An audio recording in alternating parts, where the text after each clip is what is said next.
Berat saya menjawab pertanyaan ibu. Karena kalau saya katakan penghasilan ibu haram, nanti ibu pulang.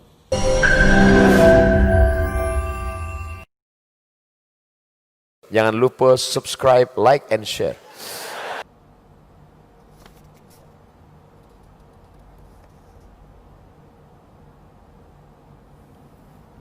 Dari Pak Dedi Sujadi. Assalamualaikum Ustadz. Waalaikumsalam warahmatullahi wabarakatuh. Bagaimana menyikapi adanya masjid yang arah kiblatnya melenceng kurang lebih 20 derajat dari arah sebenarnya?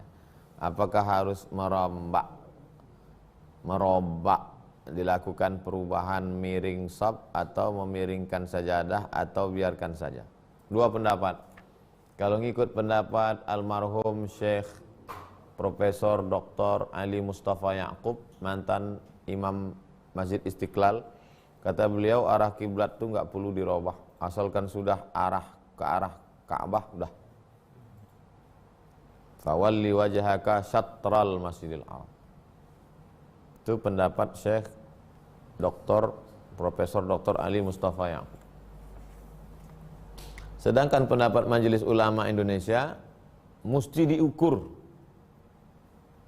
Kalau di kota kita Pekanbaru, datang ke Kanwil Kemenak. Di sana ada namanya Lembaga Badan Hisab dan Ru'yah. Lembaga Badan Hisab dan Ru'yah itu kan ngurus masalah satu Ramadan Pak Ustadz, termasuk masalah arah kiblat. Nanti mereka ngukur, kemudian dibuat di masjid itu arah kiblat yang benar menurut Lembaga Badan Hisab Ru'yah Kementerian Agama, musyawarah ngikut. Jadi begitu Pak Dedi Sujadi, dua pendapat. Mau ikut pendapat Profesor Ali Mustafa Yaqub atau ikut Majelis Ulama Indonesia, saya serahkan, musyawarahkanlah antar jamaah. Jangan sampai jadi fitnah gara-gara masalah kiblat. Dua, Ibu Jannatun. Inilah orang yang masuk surga sebelum masuk surga. Jannatun, surga. Ustadz, saya TKW di Taiwan sudah 14 tahun, Masya Allah. Sesuai aturan setelah 14 tahun saya harus meninggalkan Taiwan. Namun karena corona dan melihat pemerintah Indonesia, saya milih untuk tetap di Taiwan.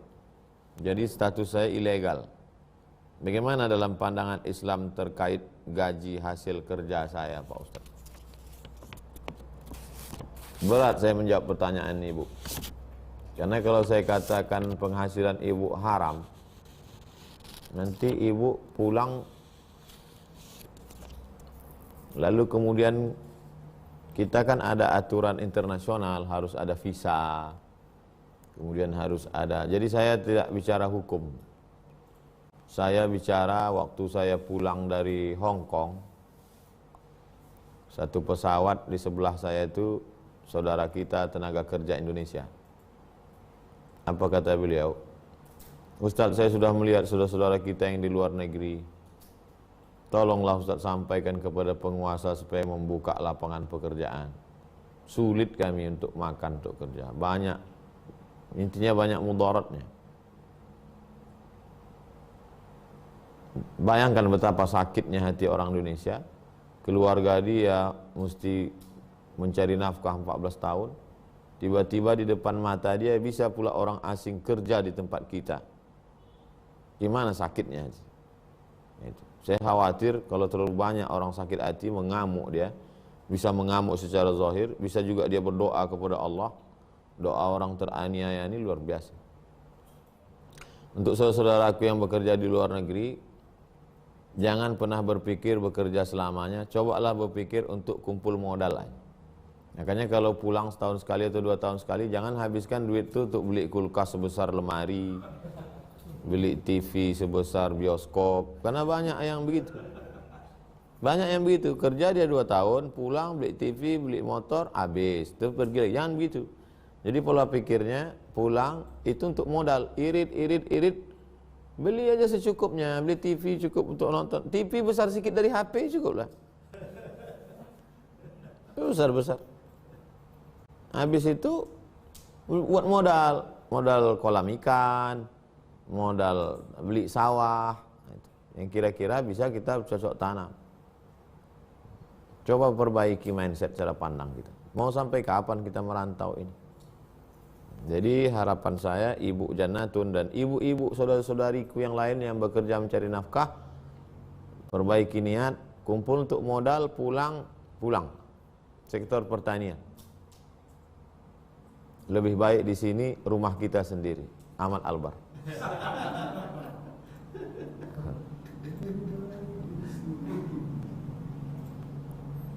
3. Naufal.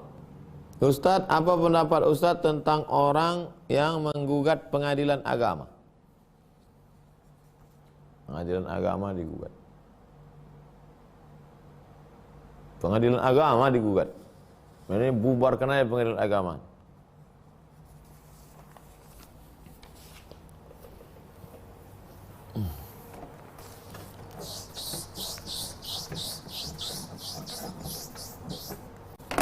Agak panjang sedikit ceritanya.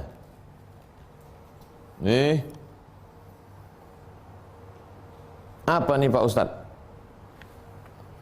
Piramid terbalik kah? Tahun 1600-an.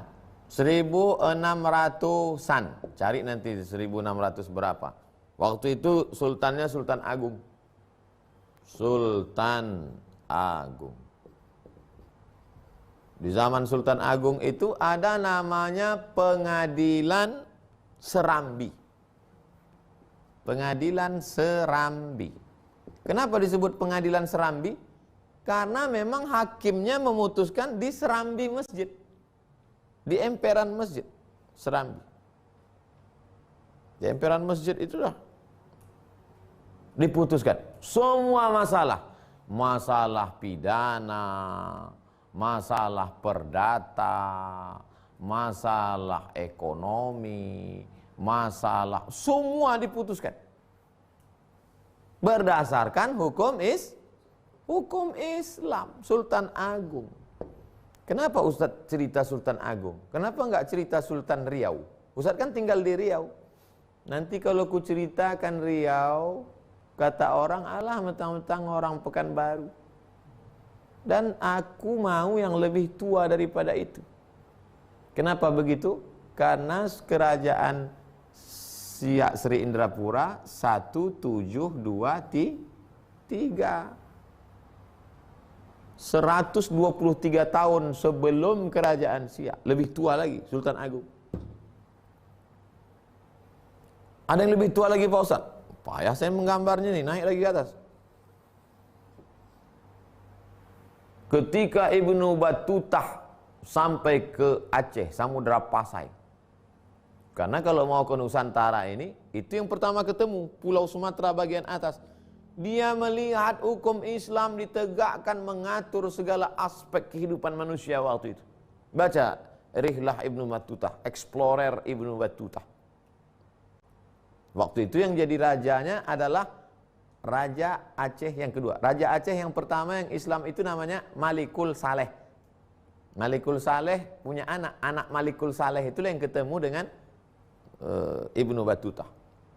1200-an. Lebih tua lagi. 1200-an.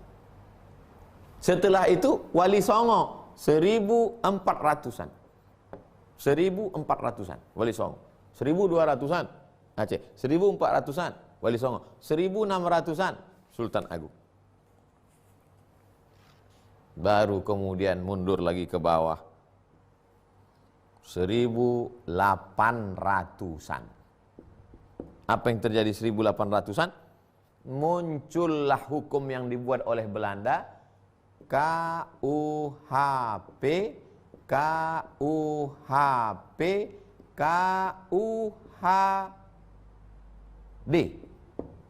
Kitab Undang-Undang Hukum Perdata, Kitab Undang-Undang Hukum Pidana, Kitab Undang-Undang Hukum Dagang. Maka mulailah disunat, dikebiri hukum Islam itu. Tidak lagi hakim agama bisa memutuskan masalah pidana, masalah perdata, masalah dagang. Dagang di sini adalah ekonomi. Kecil.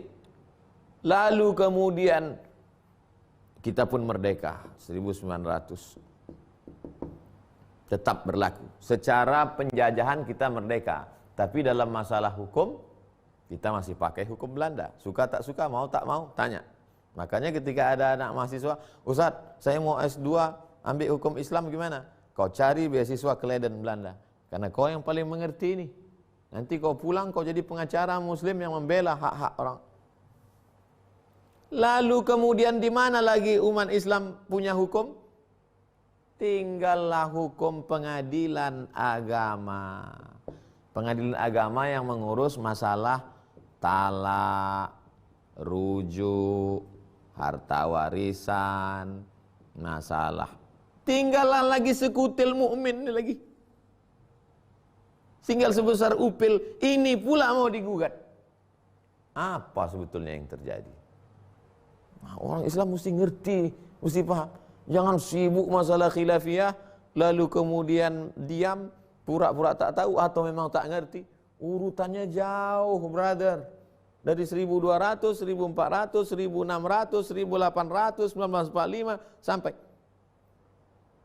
satu-satunya lagi kekuatan hukum yang dimiliki umat Islam adalah pengadilan agama. Wajib dipertahankan. Kalau pengadilan agama ini pun juga mau digugat, akhirnya umat Islam tak punya kekuatan, tinggallah ormas. Saya bukan mengecilkan ormas. Ormas Muhammadiyah 1912, Ormas Nahdlatul Ulama 1926, Ormas Al-Wasliyah 1930. Ormas sudah ada sebelum Indonesia merdeka. Tapi kita bicara tentang kekuatan hukum dalam pandangan negara, legalisasi. Kalau organisasi sosial kemasyarakatan, Majelis Ulama Indonesia, itu sifatnya advice, nasihat, saran. Masyarakat mesti paham ini. Wajib kita pertahankan pengadilan agama ini. Karena inilah tinggalnya satu lagi kekuatan umat Islam dalam masalah hukum. Tapi di sini pula nampak betapa tak senangnya orang-orang yang mau menghabisi. Kepalanya potong, tangannya habis. Tinggal jempol kakinya pun mau dihabisi juga.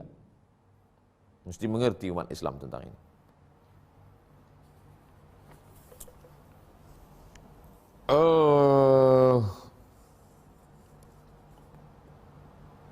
Pak Awang Seki, Ustadz, apakah benar jika kita minjam uang untuk ibu atau saudara tanpa sepengetahuan istri, hukumnya sama dengan selingkuh? Siapa yang meminjamkan uangnya untuk ibu dan adiknya, tidak tahu istrinya, sama dengan selingkuh. Hadis palsu. Sekarang saya lihat bertebaranlah hadis-hadis palsu di internet yang buatnya, dan banyak saya lihat grup-grup. Saya pengamat itu, saya tengok. Siapa yang menemani istrinya ke pasar, maka pahalanya sama seperti jihad fisabilillah. Ini siapa yang punya kerjaan? Ini dari pihak kelompok ibu-ibu yang buat, saya yakin. Lalu kemudian dari pihak bapak-bapak membalas, siapa yang mau menikahkan suaminya, mencarikan calonnya, menyiapkan biayanya, maka masuk surga tanpa hisab. Jadi mereka ini perang ini di dalam. La haula wala quwata illa billah. Kalau kita tidak senang, tidak suka, katakan tak suka, jangan lagi membuat-buat. Apalagi kalau menisbatkannya sampai ke Nabi. Man kadzdzaba alayya muta'ammidan falyatabawa maq'adahu minan nar. Siapa yang berdusta terhadap Nabi secara sengaja, maka siapkanlah tempat duduk dari api neraka. Pak Awang kewajiban ke Ibu Awang 5. 1, kasih Bu Awang makan. 2, kasih Bu Awang pakaian. Jangan sampai ibu itu keluar rumah pakai pakaian belum selesai dijahit. 3, kasih Bu Awang tempat tinggal yang layak. Bu Awang jangan pula minta rumah artis 5 miliar. Pak Awang kasih ibu itu pendidikan. Bagaimana sholatnya, baca Qur'annya, itu tanggung jawab Pak Awang. Kalau Pak Awang tak sanggup mendidik, panggil guru ngaji ke rumah. Guru ngaji perempuan. Yang kelima, Pak Awang kasih perhatian. Kalau Bu Awang pulang bawa oleh-oleh, gimana Pak? Mantap. Walaupun tak mantap. Supaya menyenangkan hati dia. Lalu kemudian ini terkait dengan nafkah. Zahir dan batin.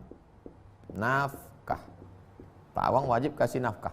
Standar nafkahnya berapa juta Pak Ustadz? Wa ashiruhunna bil ma'ruf. Pergaulilah mereka dengan ma'ruf. Ma'ruf itu artinya urf, kebiasaan. Kira-kira standar, nggak sama standar Riau dengan Jakarta. Standar Jakarta tak sama dengan Kalimantan. Standar Kalimantan tak sama dengan Sulawesi. Standar Sulawesi tak sama dengan Papua. Ya standar kira-kira di situ cocok, sesuainya berapa. Tidak lebih, tidak kurang. Pakai standar pertengahan. Itu saja kewajiban. Jadi Pak Awang tidak mesti bulanan ada laporan, mama ini laporan semuanya. Wah kalau begitu, nah itu hukum dari mana yang dipakai? Asal sudah Pak Awang laksanakan ini, maka Pak Awang sudah menunaikan kewajiban nafkah sebagai seorang suami yang baik. Jadi tak perlu membuat laporan detail segala macam. Terakhir Ibu Habibah, Ustadz kalau haid boleh nggak nyisir rambut dan gunting kuku dan dibuang? Kalau mazhab Syafi'i, Ibu Habibah, motong kuku kan tahu jadwal haidnya kan tahu, bukan macam jadwal anggota dewan. Jadwal haid itu kan tahu kapan. Jadi sebelum haid gunting dulu, potong rambut dulu. Kalau ada yang mau dirapikan, nanti setelah jangan. Dalam mazhab Syafi'i tidak. Dan saya berpegang pada itu karena lebih hati-hati. Tapi kalau rambutnya gugur, almarhumah mak ini dulu kalau di dalam laci mesin jahit tuh membungkal rambut. Untuk apa nih mak? Nanti dibawa mandi. Rupanya kalau rambut tuh gugur, dibawa mereka untuk mandi saat mandi haid. Lalu karena penasaran, lalu saya tanya ke Syekh Said Askar, ketemu di jalan. Assalamualaikum Syekh Said Askar. Waalaikumsalam. Beliau ini anggota Majma' Buhus, lembaga riset Al-Azhar. Kanat min taqalidi ummahatina fi Indonesia, tradisi emak-emak kami di Indonesia, idza saqatat sya'ruha, kalau rambutnya gugur, au zafruha atau kukunya gugur, tamassakat biha, mereka simpan. Summa hamilatha waghtasalat biha, kemudian mereka bawa dan mereka bawa mandi. Ma hukmu fi dzalik ya Syekh? Kata Syekh Said Askar, idza saqatat aw inqata'at, kalau gugur atau kuku patah, fahiya kazibalah, dia sama seperti sampah aja kata dia. Dia tak perlu disimpan dikutip. Oh. Setelah pulang saya kasih tahu. Tapi orang tua tetap berpegang. Enggak, kata guru ustadz kami dulu, mesti. Nah, itu. Jadi Ibu Habibah, jangan potong rambut, jangan potong kuku. Tapi sisir kan nggak terelakkan. Ketika ibu sisiran, gugur dia, bisa pakai pendapat dua. Kalau ibu gulung, ibu bawa mandi, pendapat dalam mazhab Syafi'i. Selamat. Tapi kalau ibu buang, pendapat Said Askar, ulama besar Al-Azhar, kata beliau sama macam sampah aja.